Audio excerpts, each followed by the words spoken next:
Print servers in federal environments create risk and unnecessary complexity. Every new printer, location, or policy adds strain to infrastructure that was never built for today's demands. FedRAMP High Authorized Printer Logic eliminates print servers with a secure cloud-native, zero-trust solution designed for federal IT. With advanced security, centralized control, and simplified management, agencies can modernize print without added burden. See what secure serverless printing looks like. Visit Vasion.com to learn more. Federal Drive is presented by GEHA, Government Employees Health Association, proudly providing health and dental benefits to federal employees and their families. Visit GEHA.com. And now, the Federal Drive with Terry Gerton, sponsored by GEHA. Welcome to the Federal Drive on Federal News Network. It's Friday, August 28th. I'm your host, Terry Gerton, and I'm glad you're here. Coming up on this hour of the Federal Drive, Americans may disagree on politics, but they seem to have a clearer picture of what they want government to do than many leaders assume. Plus, the most important retirement conversation you can have with your spouse may be the one neither of you wants to have. Those stories and much more ahead during this hour of the Federal Drive. We begin with this. The Pentagon says sexual assaults in the military decreased in 2025, with an estimated 20,500 service members experiencing unwanted sexual contact. At the same time, more victims reported what happened to them. But advocates say the number may not tell the whole story, arguing that survivors still face serious barriers to reporting and getting justice. Federal News Network's Rachel Cohen is here to dig into the new report. Rachel, thanks for being here. Hello, Terry. The headline here sounds positive. The Pentagon says the prevalence of unwanted sexual contact fell in 2025 and more victims reported an incident. What did those two trends tell us about where the military stands right now? Yeah, so there are some, encouraging signs, right? The Pentagon estimates that about 20,500 active duty service members experienced unwanted sexual contact last year. That's down from about 29,000 in 2023. And those who reported it, the percentage went up from 25% to 33%. So you have fewer estimated incidents, greater willingness to report them. That points to, efforts to make reporting easier, connect victims with support. That's been a big push in the last several years. One expert that I talked to mentioned specifically the no wrong door approach to reporting. Instead of saying, all right, well, you can only go to this one office, they've opened up a lot of avenues that will refer you to the resources that you need. And also they've been investing in sexual assault prevention and response experts. So, but at the same time, you flipped that number over, kind of, 2/3 of people still didn't report unwanted sexual contact. And the Pentagon survey only really lets us look at it every couple years. With that 2/3 not reporting, what are the biggest barriers to reporting, and how much confidence should we have that those barriers are coming down? So the Pentagon sees it as an overall positive because reporting, opens up paths to different forms of care for service members that do report and gives leaders the ability to hold people accountable. Protect Our Defenders, a well-known advocacy group for survivors of sexual assault in the military, they have a very different view of it. They say survivors have become more afraid to report. They say whistleblower protections and anonymous report protections have been rolled back, and changes to victim services and prevention programs have come down. And so that has limited people's willingness and ability to come forward.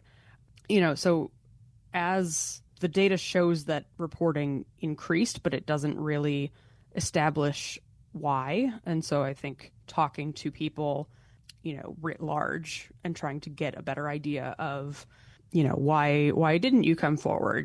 Do you feel that these changes have affected you? I think that with a little more time, we may have a more definitive answer on the impacts. Does Protect Our Defenders offer any evidence to support their concerns? Yeah, they have. So, Protect Our Defenders argues that the longer term picture is less encouraging. It's not just a point in time that matters. It's the overall trend. So the organization points out that the 2025 estimate is substantially higher than the nearly 15,000. That was the estimate back in 2016, so 10 years ago. And it says its own work with survivors doesn't really match up with, this idea of dramatic improvement that the report suggests. So it's really sort of a tug of war over how to interpret that data. And, rather than saying that the data, proves that fewer assaults, are the end all be all. How do the military's numbers compare to the general population overall?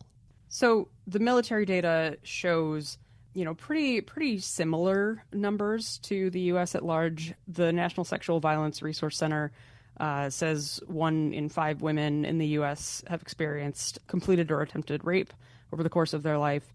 Nearly a quarter of men have experienced some form of contact sexual violence in their life.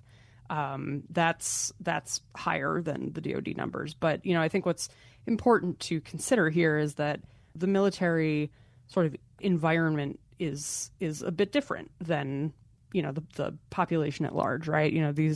These are people who live together, work together. They're expected to maintain a culture of respect, a culture of trust. And, that it doesn't always play out in the same way as it does in the US population because, it's a tighter knit, it's a smaller community. You have to run allegations up, through your boss, through, Office of Special Trial Counsel. So it's a much kind of smaller ecosystem with, a little bit different expectations than the U.S. at large. As you describe that special culture in the military, Rachel, the Pentagon says trust in the system has improved. What does their report say about whether service members believe they will be treated fairly if they report? The report says that men are more likely than women to think that they would be treated fairly by the legal system if this went through that process. On the other hand, they feel less trustworthy or less heard by SAPR staff, so sexual assault prevention response staff, than women do. So it's not necessarily a causation sort of situation. It's more, maybe it's driven by SAPR staff, largely deal with incidents involving women. Their training may be largely focused on women, and so maybe that has kind of created this perception that they're going to be, unfair to men. The expert that I spoke to also pointed out it's a little bit of a apples to oranges comparison because it's asking people, did you feel that SAPR staff were fair, in your actual experience, versus if it went to trial, do you feel like, not a you went through the legal process, how did it go, right? So it's a little bit apples to oranges there. Rachel, now that this report is out, what happens next? Certainly, the work to get sexual assaults down further will continue. The Office of Special Trial Counsel, which was stood up about a year ago, it was created to have another path for these sorts of cases to go through so that you're not just going up the chain of command when you're reporting. So, seeing the effectiveness of OSTC, seeing how OSTC evolves and so on and so forth. I think seeing how command climate evolves, as a result of some of these investments, whether cuts to the workforce, cuts to the SAPR workforce, specifically what sorts of impact that has and so on and so forth. And, there's especially been a focus on sexual assault at the military academies. They put out their own stats. And so I think it's going to be something that's watched pretty closely, on the Hill and across the country at large. That's Federal News Network's Rachel Cohen. Rachel, thanks for this update. Thank you. You can find her story at federalnewsnetwork.com. Up next, Americans may disagree on politics, but they seem to have a clearer picture of what they want government to do than many leaders assume. This is The Federal Drive with Terry Gerton on Federal News Network.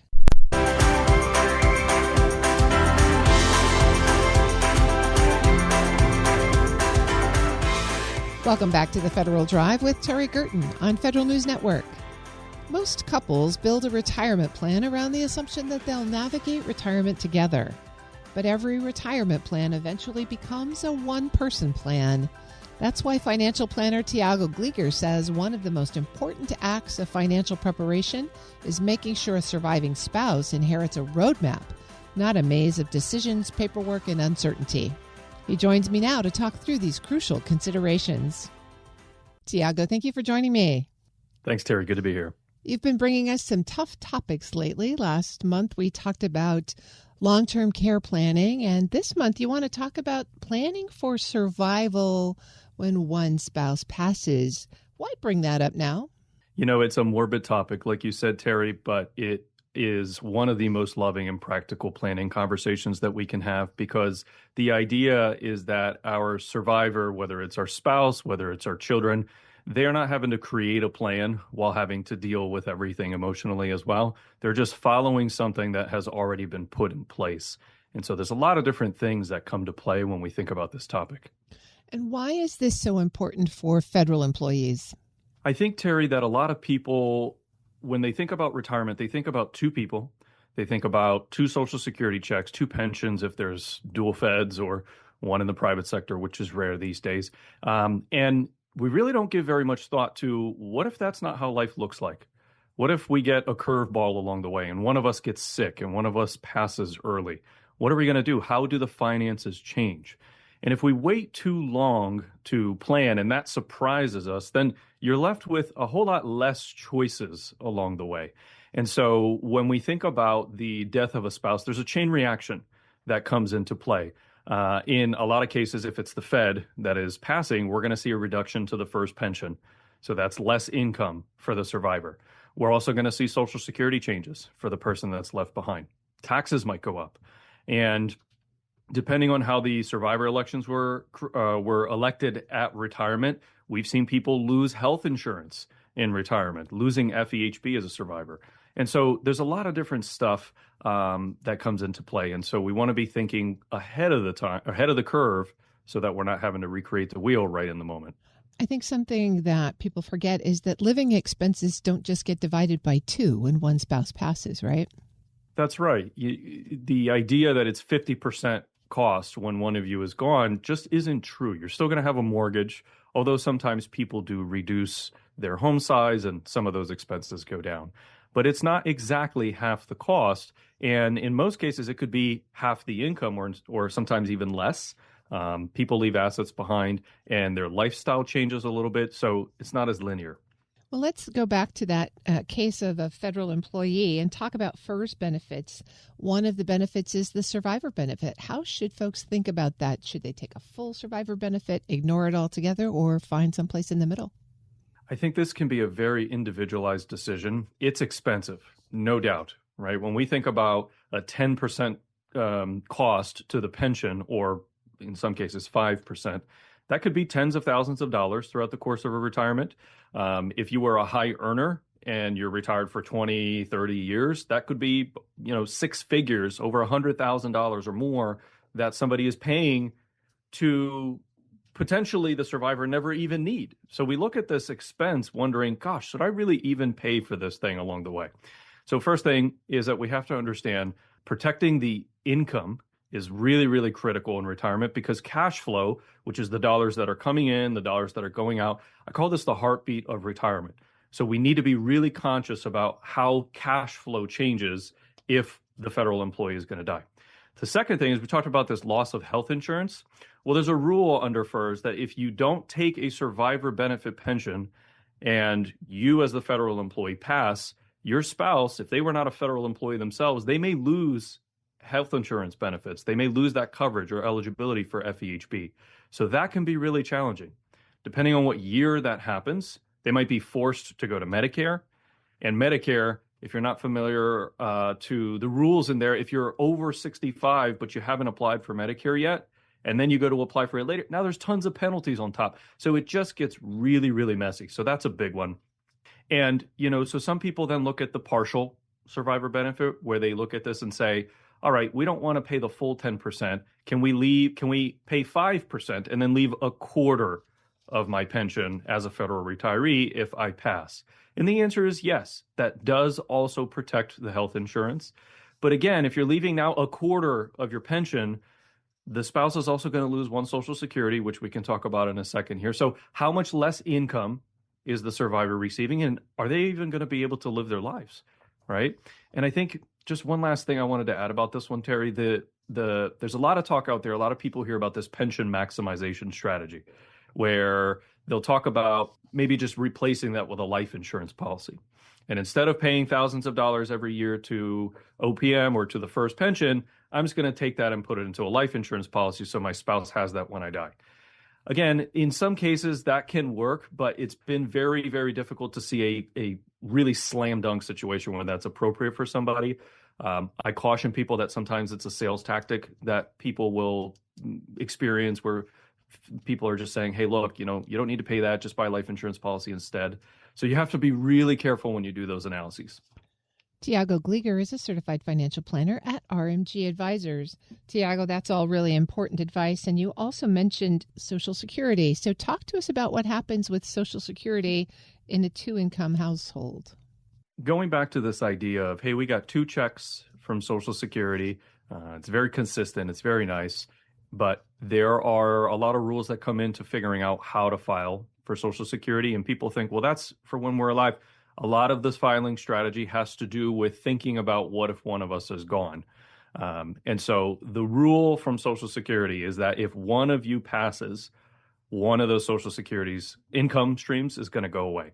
Now, they do let the survivor keep the higher amount, which is why the claiming strategy that is most relevant to people is for the person who had the highest income throughout their years, therefore the highest Social Security. Usually we see that person wanting to delay their benefit to age 70 because it's not going to increase their own check only. If they die before the other spouse, that spouse is now going to receive a much higher check as well, because again, they're already going to have less income, so that higher income can be beneficial. And so the maximizing the Social Security strategy isn't always the right answer, but we have to look at filing with whether or not one of us is going to be alive 5-10 years into retirement. Are we both going to be alive 20 years into retirement? Because sometimes we make a decision on Social Security what feels good now and not run a scenario where maybe one of us dies a decade in.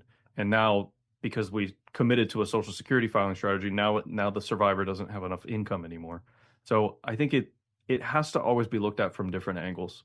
As you're talking about all of these different kinds of assets, the thing that comes to my mind is creating a will. Is that sufficient here, or is there more estate planning that you'd recommend?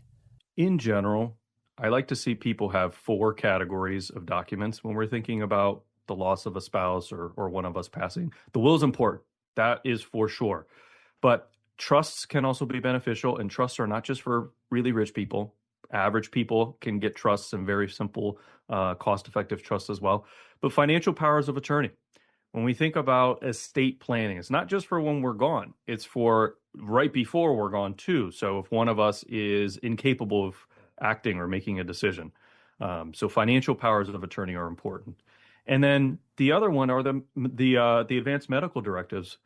A lot of folks think, hey, I can make a decision for my spouse if something happens and I got to work with the doctors. You cannot. If there is not a legal document in place that says you're allowed to do that, spousal rights don't give you that right? So there's a couple of things in there. So the will, the trust, a financial power of attorney, and then the advanced medical directives that we want to make sure those documents are in place. But beyond that, folks think that those documents are in place and that's it. They don't have to do anything else. And there's some interesting rules that have come up over the years in serving feds, and sometimes people elect beneficiaries on their accounts, and that's different than what they put on their estate planning documents like their will. And the beneficiary elections are going to supersede those wills. So you got to be careful to make sure that your beneficiary elections match your legal documents. Otherwise, money goes to the wrong place. And if there's not a beneficiary election at all, like a bank or a house, that asset is going to go to probate unless you have some sort of joint ownership with something. So we often see houses go to probate instead of, instead of going to a survivor if it's held in single name or going to the kids. So now you're stuck in probate, and now your heirs are trying to settle the estate, and the asset is not theirs to do very much with. And so these are all the little details and the dusty corners that we want to make sure we address. Tiago, that sounds like such a long list of really hard things to do. Where should people start if they want to begin to have this conversation? It can seem like a very intimidating list. And I don't want people to be scared out of what do they do next. So the first thing to remember is it doesn't have to be fancy. Just create a little chart on a piece of paper that says, here are our assets, here's what we want it to happen. And we want to understand where the investments are, what are our sources of income. And really, this is just getting organized and making sure we understand where all of our assets are.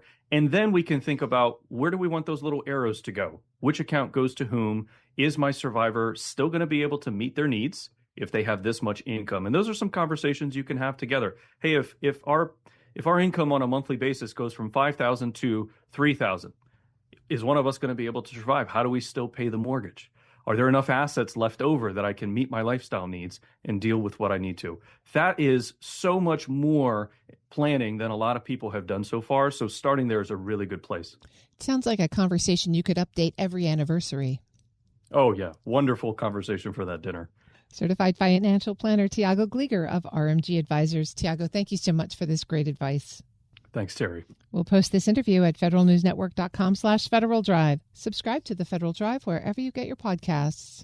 Coming up next, better care often starts with someone noticing that an old solution doesn't work for every patient. One Navy nurse turned that observation into a change that could improve trauma care across military medicine. This is the Federal Drive with Terry Gerton on Federal News Network.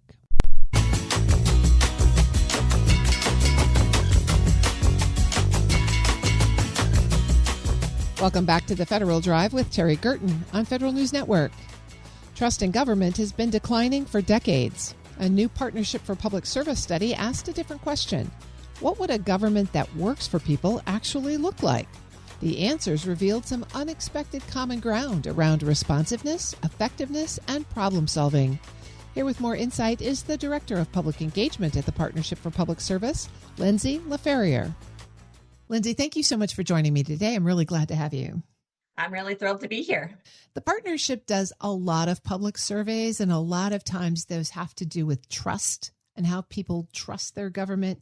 But in support of the 250th anniversary of the nation, you did something a little bit different. Tell us about your latest survey and how you went about it, first of all, what you were looking for. So we knew as we approached the 250th anniversary in July that we wanted to take this moment to reflect on all of the ways our government has changed since it was founded and take that spirit in this moment when government's also undergoing a lot of change to think about, what does the public really want its government to look like? And what are those principles or priorities that the public has when they think about a government that better serves them?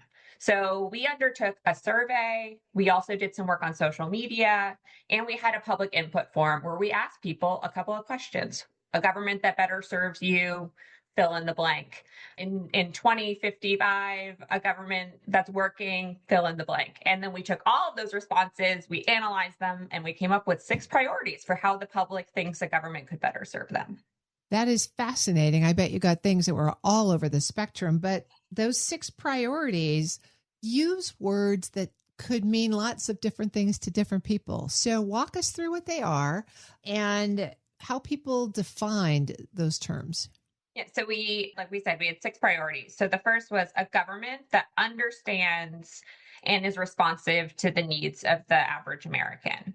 So this was really, it came through particularly in ways people were reflecting. They didn't feel like government was really listening to them, didn't really reflect the policies and practices of government, didn't really seem to be meeting their needs. So that was really the overwhelming feeling there.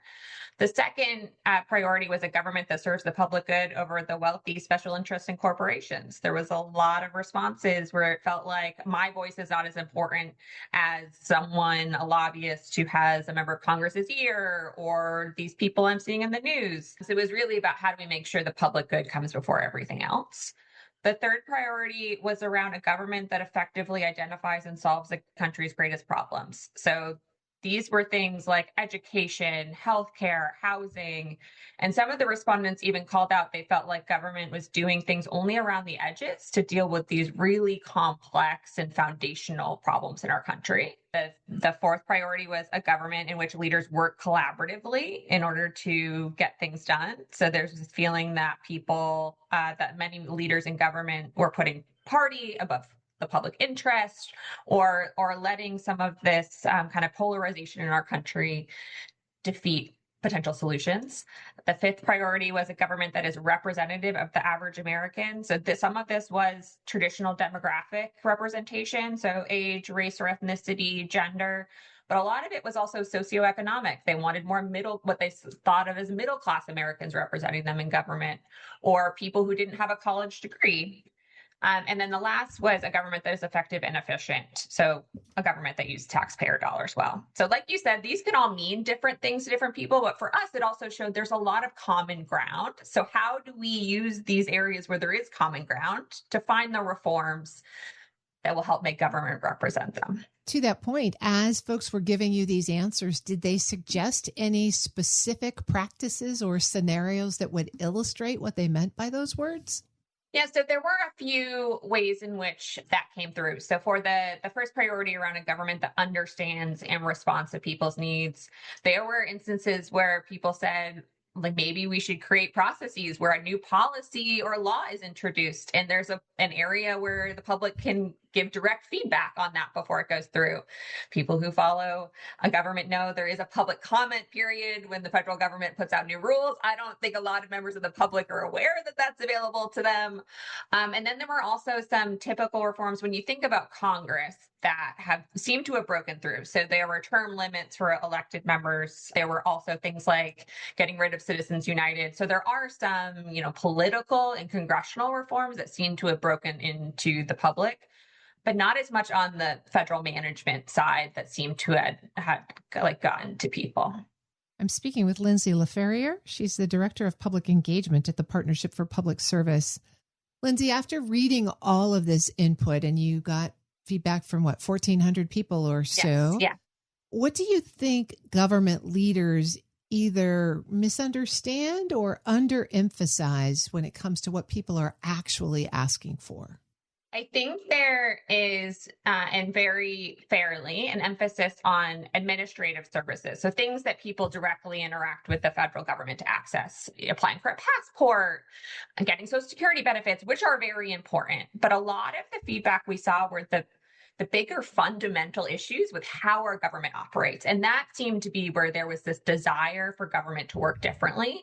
So I think there's sometimes the instinct that if we improve service delivery, things will be better. And that is an important part of the equation. But there are these broader dynamics at play. The partnership's been looking at public views of government since 2021. We are about to, in a couple of weeks, release a new report looking at that's 5 years and the data we found. And there's definitely trends where there's this disconnect between satisfaction with some of the work government does, and then these underlying tensions about government truly solving some of those big problems. So I think that's something to keep aware of. How do you keep doing the good service work and then also fix some of these more broader questions? Where do you think that disconnect comes from? Is it just easier to focus on service delivery than on constitutional change? I think some of in working with federal employees closely, I think some of those are really difficult. So when you talk about a government that understands and listens to the public, we know from working with federal employees, there are a lot of rules about how federal agencies can get input from the public that require, reform and rethinking. So some of this is just the system is not built to do some of these things. So that's why, the partnership is working on an initiative called Government for a New Era, which is really thinking about what are those structural reforms we need to make some of these types of priorities possible for the federal employees who are trying to deliver on them. You mentioned up front that we are used to dealing with the polarization and political division here. As you looked through the responses, did you see that in the responses? Or, could you tell, for example, which party someone came from by their answer? Or was there really, when you got down to the bottom of it, pretty common perspective? It was actually one of the things that was most surprising to us in the analysis. My colleague who did most of the analysis said we were surprised at how little partisan politics were named in the answers. So there was a lot of reflection on, politicians or members of Congress should do this differently, but they didn't call out many politicians by name or imply that it was a certain party that was to blame. So it really was this belief that the system overall needed to do more to center the public as opposed to one party over the other, which is encouraging when you think about the broad coalition of people. We need to be active in creating a better government for us all, that it's not about kind of that division. It can really be an effort that is nonpartisan.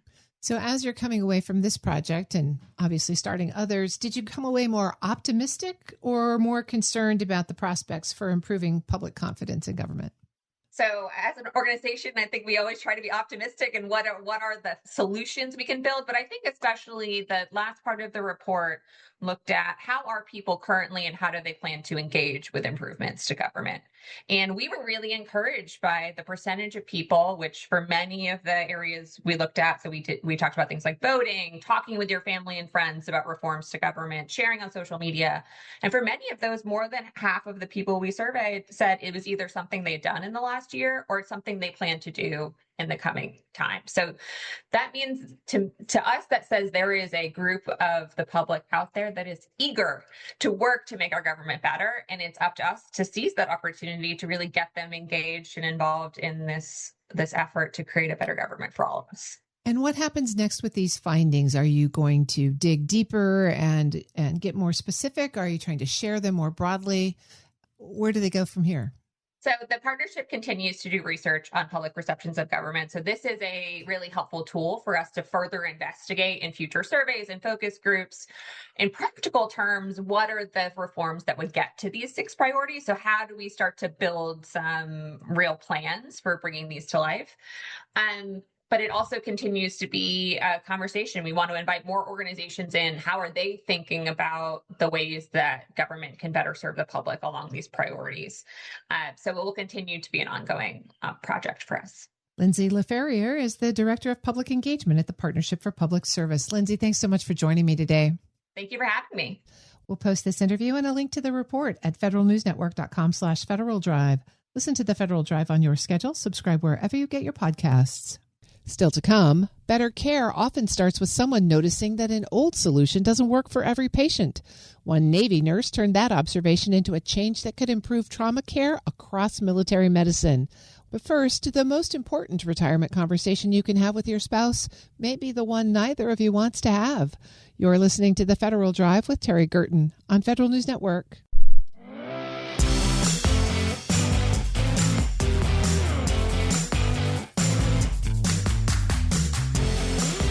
Welcome back to the Federal Drive with Terry Gerton on Federal News Network. Military medicine trains constantly for trauma care, but some of the tools and processes designed for adults don't always translate well to children. After identifying one of those gaps, Navy Commander Emily Latimer led a research effort that found a better approach for administering blood to critically injured pediatric patients. That innovation earned her the Defense Health Agency Nursing Award for evidence-based practice. Commander Latimer joins me now to discuss what her team learned and what it says about readiness across military medicine. Commander Latimer, thank you so much for joining me. It is great to have you on the show today. Thank you so much for having me. Let's talk about this case that led to your recent award. What was the moment when you realized the systems and the processes you had for treating pediatric trauma patients weren't as good as they needed to be? There were really two moments that led to the realization. So the first was a drill where we tried to use a new system that we had pulled together to practice and to really evaluate whether a system we thought was going to work would work in a real situation. And when we did that drill, we found that there were many elements of a system that met some of our needs, but it was really just not quite fast enough and a little bit too labor intensive for the nurses to use. And then just a couple weeks after that, before we had a chance to really dive back into problem solving, we had a day where we had multiple pediatric trauma patients over the course of an afternoon, many of who were quite sick. And one of those patients was an infant who needed blood very quickly. And we really had to work very hard to figure out how to make our process work to be able to get blood to that patient as quickly as they needed it. And it required a lot of both physical work and mental work by the entire team in the room in what was already a very tense, high stress resuscitation. And so after that case, myself and a couple of my colleagues really decided that it was time to dive back in and try again to solve this problem of how do we give blood to pediatric patients when they need it really quickly and dealing with the unique challenges that they present because of their size. What makes giving blood to a pediatric patient so much more challenging than giving it to an adult? Well, when any person needs blood because of trauma, we need to get it into them quickly. It needs to be warmed, ideally, and there's special tubing that you have to use with blood products that prevent clots or any of the other factors of storage from affecting the patient. But pediatric patients are tiny. Everything about them is smaller, including their veins. And so sometimes we either can't get an IV in them or we have to use very, very small IVs. And we have to dose their blood very precisely. Unlike adults, everything about pediatric patients and medications is based on their weight. And so an infant is not going to get the same amount of blood as a 5-year-old, as a 10-year-old, as a 12-year-old. And so we need a system that lets us give blood quickly and warmed using the right tubing system, but also lets us dose it very precisely and that works well with those very special small IVs. With adults, we use rapid infuser systems, but most of those are not as easy to use to meet those specific needs, especially the precise dosing and the very close control with those small IVs. And so as you began testing alternatives, what did you learn? What were there options out there for you, or did you come up with your own? Oh, no, we did not come up with our own. We went searching for what have other smart people figured out, and how can we take what they've learned and find the right fit for our facility that we can adapt to our needs. And so we found a system that seemed like it fit all of our needs and was actually already in use in our region by the emergency medical services.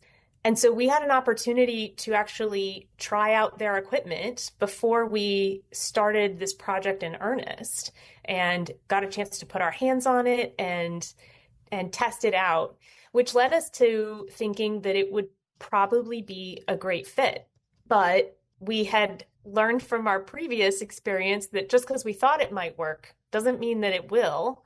And so when we proceeded with this project, we took this new system to our nurses and to our paramedics, who are the ones that give blood in the pediatric resuscitations. And we asked them to do side-by-side tests of our previous system and this new possible system that we decided to evaluate. In that process, we found that our nurses and paramedics had almost a universal buy-in to the new system.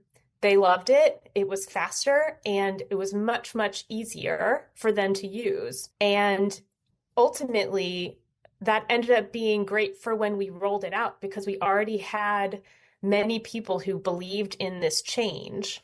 And so they were happy to support and help make the change go into place. Navy Commander Emily Latimer is an emergency clinical nurse specialist assigned to the Naval Medical Center at Camp Lejeune, North Carolina.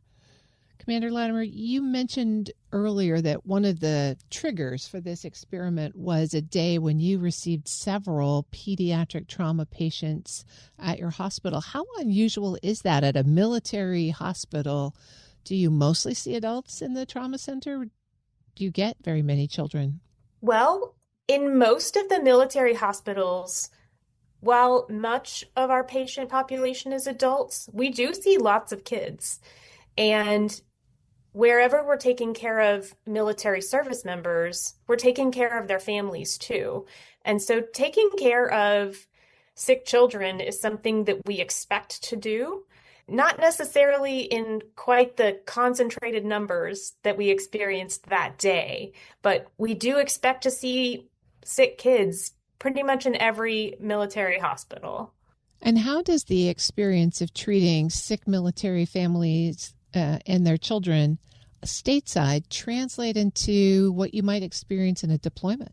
Well, in most deployments, we should expect that most of our patients are adults, but you never really know.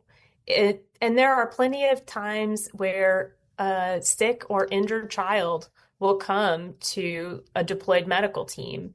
And those cases are often some of the ones that stay with you.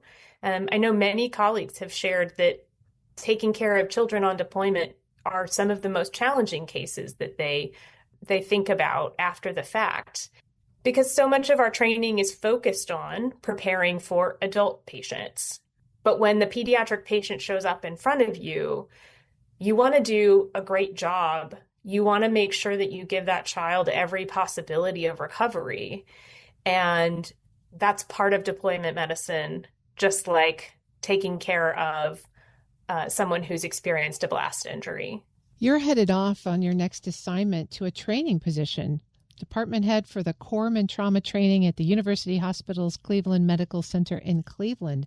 How will what you've learned in this process translate into how you approach training for the folks that you'll be overseeing? Training people to be ready to resuscitate and to be ready to take care of whatever sick patient shows up in front of you was a key part of why we pursued this project in the first place. And it's also a major purpose of the Corpsman Trauma Training programs. And so having an emphasis and a passion for training people to be ready for trauma care is really at the heart of what I love to do. And so I'm very excited about being able to continue in that role of preparing people to take care of whatever trauma patient shows up in front of them. Navy Commander Emily Latimer is an emergency clinical nurse specialist assigned to the Naval Medical Center at Camp Lejeune, North Carolina. Commander Latimer, thanks so much for joining me today. Thank you. We'll post this interview at federalnewsnetwork.com/Federal Drive. Subscribe to the Federal Drive wherever you get your podcasts. Adversaries' use of AI to find new cyber vulnerabilities or increase the speed of their attacks means agencies have to do more to get out from under their legacy technology debt. This summer, the Cybersecurity and Infrastructure Security Agency issued a new binding operational directive, laying out how agencies should prioritize high-risk vulnerabilities for more immediate action while deferring lower-risk vulnerabilities. Chris Butera is the acting Deputy Executive Assistant Director for Cybersecurity at CISA. He talked about the directive and the challenge with Federal News Network's Jason Miller. We are trying to be that central place for cybersecurity for both the federal government and for critical infrastructure. And it really gives us a unique vantage point in terms of some of the information sharing that happens. And I think it's really paramount for agencies to continue to be, on the lookout for new types of intrusions, new tactics and techniques, but also to be prioritizing some of the basics that we've always been asking them to do and to do some of those things faster. But going back to information sharing, it's really key. And one of our roles as kind of that central hub is to make sure that we are taking what we are learning from one agency or one critical infrastructure entity or some of our industry partners that I'm sitting here next to, and taking those lessons learned and those TTPs from those incidents and sharing them back out to the community to aid in detection as well as work through incident response together. So I think one of the most recent examples was our Emergency Directive 2503 that happened last fall. This was an intrusion in Cisco ASA. Specifically, a threat actor was modifying firmware to gain persistence on ASA firewalls and then gain access to agency networks. And CISA played a central role in both understanding this new emerging vulnerability that was found through incident response. It's successfully disclosing that vulnerability through coordinated vulnerability disclosure with the vendor and helping work together with both industry partners as well as our federal agencies to work through this campaign together, to help each other through incident response and then ultimately to put out this emergency directive to make sure that everyone was remediating this properly. The one thing you kind of touched upon that I think is really important is that central place.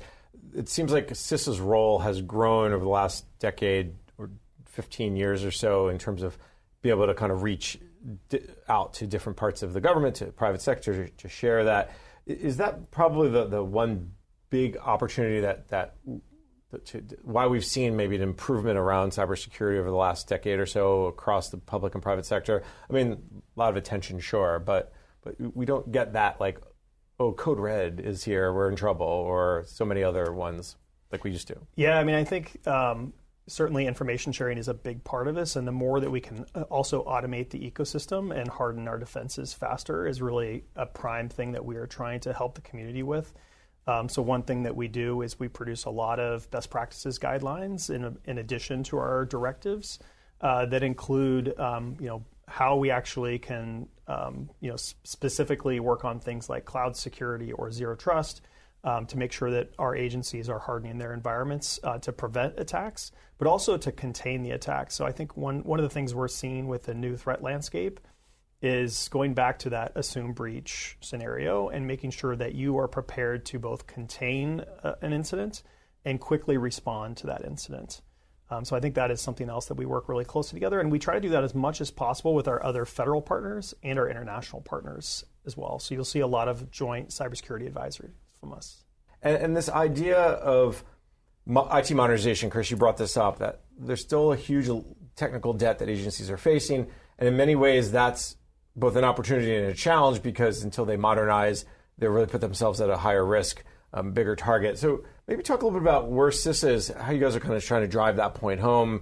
Unfortunately, you don't have the money to give to agencies to modernize, but the messaging is clear. Yeah, we see this as a really important strategic piece for the federal government and for our critical infrastructure owners and operators. It's very easy to have a piece of software or hardware that is running just fine and just say, if it ain't broke, don't touch it, right? We see that happen a lot.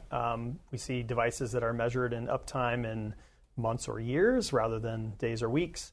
And when we are talking about the new evolving threat environment that we're seeing now, where there's going to be, potentially more vulnerabilities, having to patch faster, running a device that is end of support means that there is no longer going to be security patches for that device or that piece of software. And so that ends up being a system that is really indefensible from our perspective. And so we released a directive to the federal agencies earlier this year that directs them, gives them a nice timeline to make sure that they are accounting for in their budget cycles to replace all these end of support software. The other thing we're trying to do is really increase automation in the ecosystem to support this as well. So vulnerability scanners today are really good about reporting back to you vulnerabilities and helping with prioritization of those vulnerabilities. But it doesn't always right now tell you, which devices are going end of support. So CISA worked with some industry and international partners to work on a standard called OpenEOX. And we are asking all of our technology producers to start publishing OpenEOX files that lists the end of support date for their product versions. That way we can add that automation into the ecosystem, and vulnerability software or other cybersecurity software can start reporting the end-of-life timelines for these types of devices so that people can start building that into their budget cycles and vulnerability management cycles as well. This is fascinating. Do most vendors, from your perspective, and maybe we should ask the vendors on the panel this question, do they know when end of life is coming generally? Generally, it's pretty common with the big vendors that they will know when end of support dates are. They're usually listed somewhere buried on their website. Sometimes it's behind a paywall or some kind of other support portal. So we want to make sure that those are being published publicly in a machine-readable format. That's Chris Butera, the Acting Deputy Executive Assistant Director for Cybersecurity at the Cybersecurity and Infrastructure Security Agency. Watch his full conversation with Federal News Network's Jason Miller at federalnewsnetwork.com. The Federal Drive with Terry Gerton is produced by Eric White and Michelle Santaford. Our web editor is Stephanie Wright. For the latest updates, stay with federalnewsnetwork.com or follow us on Facebook, YouTube, and LinkedIn. I'm Terry Gerton. Thanks for listening.